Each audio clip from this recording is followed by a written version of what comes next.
इसने पिछले 10 साल में समाज के आदमियों को हराने का काम किया। इसने पिछला चुनाव विद्याधर जी को हराया, इस चुनाव में दिव्या मदेरना को हराया, पूनिया जी को हराया, ज्योति मिर्जा को हराया, मतलब और बहुत से हैं। इसमें सहयोग जो था वो अशोक जी गहलोत का था। अशोक जी गहलोत ने हमारी जीतने वाली सीटें जो सारी जाटों की काट दी, चाहे शाहपुरा हो, चाहे सुरतीगढ़ हो, चाहे सादुल शहर हो, जहाँ जहाँ 5-10 सीटें जीतने वाली थी वो काट दी।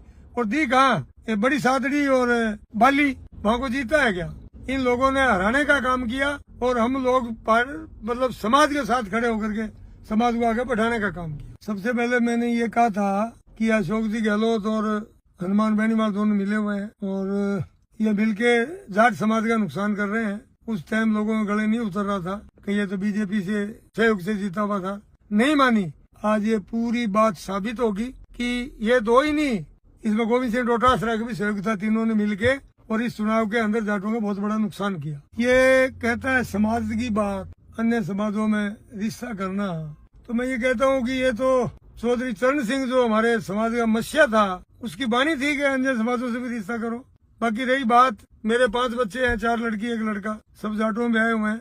लड़का अबूब शहर का जो नामी बाम्बू था उसकी पोती है। मेरी लड़की बड़ी बड़ी दहियों के हैं, दहिया जाट तो मेरे पास ही मकान है, जयपुर में रहते हैं। 2 नंबर लाठ साहब हैं जो पुलिस में डीजीपी तक रहे और अभी भी कोई सर्विस में है। तीसरा जो है डिप्टी चीफ कमिश्नर है। चौथा जो है यूपी के अंदर आजकल मुख्य चुनाव अधिकारी है। तो ये फालतू की बातों में कुछ रखा हुआ नहीं है।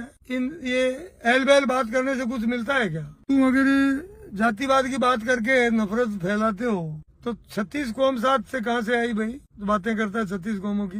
ये तो चौधरी चरण सिंह कहता था, उन्होंने करके दिखाया था। तो ये लोगों से जलेसी करके एक आदमी को टारगेट करने के लिए 36 कौमों को टारगेट करना ये गलत बात है, अच्छी बात नहीं। इस तरीके की बातें करके समाज को अलग थलग करना चाहते हैं। ये हो सकता है कि समाज को अलग करने के अंदर अशोक जी गहलोत का भी सहयोग हो, लेकिन समाज बहुत समझदार है, समझ गया है। पढ़े लिखे हमारे समाज में बहुत है। आरक्षण मिलने के बाद में इतनी नौकरी और सर्विसों के अंदर हमारे बच्चे आए हैं, बड़ी बड़ी पोस्टों पे पूरे देश के अंदर है। तो तेरी बातों में नहीं आने वाले हैं। झूठी फर्जी बेईमानी की बात जो चल गई, पैसे खाने का जो मैटर आज तक रहा, वो तेरा चैप्टर क्लोज होने की ओर जा रहा है और इस चुनाव के बाद में खत्म हो जाएगा और आगे कभी खड़ा नहीं हो पाएगा। समाज के अध्यक्ष की चर्चा करी। आरक्षण के टाइम में हमारे जाट महासभा के अध्यक्ष धर्मवीर चौधरी होते थे, वो छोड़ गए थे, तो फिर मेरे को बनाया। धर्मवीर चौधरी महासचिव थे ऑल इंडिया जाट महासभा के, उन्होंने बढ़ाया। और उसके बाद में तब से लेके और आज तक 25 साल में हमारे संविधान के मुताबिक चुनाव होता है और चुनाव के अंदर रिपीट करते हैं सब लोग बैठ के मिलके। तो ऐसा कोई ये फालतू की बात है, इसमें कोई तुम्हारी क्या लेने देना है? उनका क्या लेना देना? जिनको समाज तोड़ने का, समाज को बर्बाद करने का, समाज का नुकसान करने का, समाज के बच्चों को खराब करने का काम ही गलत करना है, उसको समाज से क्या लेने देना? क्यों समाज की बात करता है? राजनीति की बात करता है कि 4थे स्थान पे, 3रे स्थान पे, इन बातों में क्या रखा है? राजनीति का ये जाटों को नुकसान पहुंचाने का जिम्मेदारी तूने ले रखी है और तूने ही सबसे ज्यादा समाज को तोड़ने का इस तरीके का किया। मैं तो कभी आज तक ना बीजेपी में रहा ना कांग्रेस में रहा, तो 4थे, 3रे, 5वें स्थान का राग नहीं रहा। क्या मतलब क्या निकलता है इन बातों से? कौन रहता है? हमारे परिवार से लंबा चौड़ा परिवार है, चुनाव भी लड़ते हैं। 4थे स्थान पे क्यों रहा? हमारे परिवार का जिला प्रमुख गांधीनगर का रहा, एमएलए सुरतीगढ़ का रहा, आज प्रधान छोटा भाई है, पंचायत समिति प्रधान है, पंचायत समिति डायरेक्टर है भतीजा। तो 4था 3रा क्या होता है? राजनीति जो कर रहे हैं वो आपकी जगह सही है, कर रहे हैं और जीत भी रहे हैं, लेकिन ये आदत तेरी है कि कभी उसके साथ है कभी उसके साथ है। तो तेरे बरोबर हमारे को थोड़ी होना है भाई, हमारा क्या मतलब इन बातों से? उसने केसों की चर्चा करी, उल्टे सीधे केस बने हुए हैं। ये आरोप लगाना अलग बात है, आरोप सिद्ध होना अलग बात है। ये आरोप लगाना तेरी आदत है, क्या तेरे पे नहीं है क्या? कुकर्म करने का केस दर्ज नहीं है क्या? केस दर्ज नहीं हुआ, अखबार में नहीं आई। फालतू की बकवास करते हैं बगैर मतलब की बातों को रखा हुआ है क्या इन बातों में? इसने दारिया एनकाउंटर की चर्चा करी। दारिया एनकाउंटर में इनको कोई रोल को नहीं, कभी ये साथ नहीं रहा, कभी साथ दिया नहीं। उसमें केस हमने लड़ा सुप्रीम कोर्ट तक, कई पैसे भुगती है, 1 पैसे के 5 लाख रुपए लगते हैं। ये बता दे कभी 1 रुपए भी दिया है क्या? फालतू की बकवास करनी, झूठ बोलनी बड़ी आसान लगती है। कोई लेना देना नहीं है। टीलिया था, मैं था, रामोदार चौधरी था, हमारे और लोग मिले हुए थे। इस आदमी का कोई लेना देना नहीं। रही बात पैसे खाने की, राजीपा कराने में हमारा कोई रोल नहीं है किसी किस्म का, दूर दूर तक ही नहीं है। हमें गलत काम और घटिया काम जिंदगी में कभी करे नहीं, आगे करने की उम्मीद नहीं रखते। इन बातों में कोई फर्जी बात है, कोई लेना देना नहीं है। जीवन हत्याकांड की भी इसने चर्चा करी, उसमें इसका कोई लेना देना नहीं। कभी ये बीच में नहीं आया, कभी आया नहीं, कोई मतलब ही नहीं है इसका कहीं ठेठ से ठेठ तक। सब झूठ बोलता है, फर्जी आदमी एकदम झूठी बात करता है। केस हमने लड़ा, ठेठ तक लड़ा, और इसमें रूपाराम डूडी एमएलए हुआ करता था, वो हमारे साथ शुरू से लेकर ठेठ तक था, रहे। बाकी समाज के लोगों ने बहुत साथ दिया था, वो एक अलग बात है। लेकिन इस तरीके की फालतू बात करने से कोई मतलब नहीं। इसने एक चर्चा और करी कि डीजीपी के मैटर पे लेके कि मेरे पैर पकड़े और मैंने डीजीपी बनवाया, और तूने इसने ये कहा कि दिव्या मदेरणा की माँ मेरे पैर पड़ गई तो मैंने उसको एमएलए बना दिया। तेरा काम बनाना नहीं है, तेरे हाथ में कुछ भी नहीं, तेरा काम हराना है।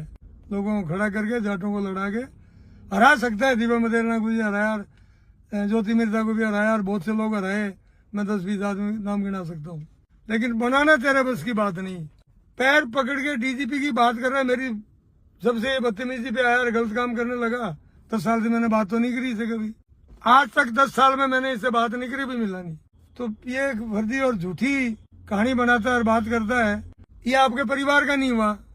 इसने एक बारी मेरे को ये कहा, ये परिवार की बात करता है ना, तो परिवार की बात पे आऊंगा तो आपको मैंने आज से कभी नहीं बोला। इसने एक दिन मेरे को ये कहा कि मेरा बाप नहीं मर रहा है, मर जाए तो मैं एमएलए बन जाऊंगा। डीजीपी अगला आपके दम पे बना, आपकी सर्विस की ताकत पे बना, अच्छी सर्विस करी, ठेठ से ठेठ तक करी, पहले दिन से लेकर आखिरी रिटायर होने तक ऑनेस्टी से मजबूती से काम किया। उसके दम पे जो सरकार थी उसने बनाया, वो डीजीपी रहे। फालतू की बात करने से क्या मतलब? ऐसी बातें ये इसलिए कर रहे हैं कि इसका मानसिक दिवालियापन हो गया है, इसका दिमाग हिला हुआ है। ये मेरे को लगता है ये कुछ ना कुछ इस तरीके का नशा भी कर रहा है, जो एल बेल बोलता है, इसको खुद को पता ही नहीं है। तो इसकी बातों पे क्या जाना हमें। इसने ये आपके परिवार का नहीं हुआ, बहन भाइयों का भी नहीं हुआ, ये आपके परिवार का नहीं हुआ। इसने एक बारी मेरे को ये कहा, ये परिवार की बात करता है ना, तो परिवार की बात पे आऊंगा तो आपको मैंने आज तक कभी नहीं बोला। इसने एक दिन मेरे को ये कहा कि मेरा बाप नहीं मर रहा है, मर जाए तो मैं एमएलए बन जाऊंगा। इससे बुरी बात हो सकती है? इसने समाज की बात करी। समाज में इसी की वजह से इसके गांव में 302 का केस हुआ, उसमें इनके भाई तो जेल में रहे, कई सालों तक रहे, और ये खुद जोड़ तोड़ करके जेल में रहा, हॉस्पिटल में रहा, फिर जमानत करा ली। इसकी वजह से भाई इसके दो जो जेल में रहे, एक की जेल में डेथ होगी, दूसरा बाहर निकला, निकलने के बाद में डेथ होगी। उसकी घरवाली जो थी उसकी बहुत कम उम्र थी, एक शायद बच्ची थी उसके। समाज के हमारे की रीति रिवाज ये है इस तरीके का। मैंने इससे बात करी, इसको उदाहरण भी दिया कि सिक्कर का एक जाखड़ परिवार है, बड़े बड़े भाई की जो पत्नी थी उसको रखा, आज वो पोते पोतियों वाले हैं। ये जोर लगाया, मैंने ये नहीं माना। मैंने कहा तू शादी मत कर, इसकी जिंदगी बर्बाद मत कर, इसको रोड पे मत छोड़।